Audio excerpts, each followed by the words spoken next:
50 और यहाँ है 49 या 49। तो यहाँ जो है हम यहाँ पर देखेंगे दहाई। दहाई में क्या है 5, इकाई में क्या है सिफर, और यहाँ पर क्या है दहाई में 4 और इकाई में 9। इकाई में सिफर और 9 होने से छोटा बड़ा नहीं होता। दहाई में हमको देखना है क्या, दहाई में क्या है 5, यहाँ पर दहाई में क्या है 4, तो 5 बड़ा है या 4, 5।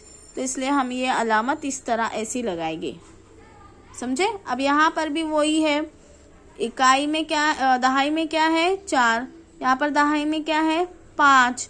तो दहाई वाला अदद 4 बड़ा है या 5 बड़ा है, 4 पहले आता है या 5 पहले आता है, 4 पहले आता है और 5 बाद में आता है, तो 5 बड़ा हुआ।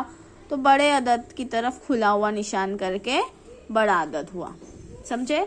इस तरह आप ये पूरा कंप्लीट करके लिखेंगे।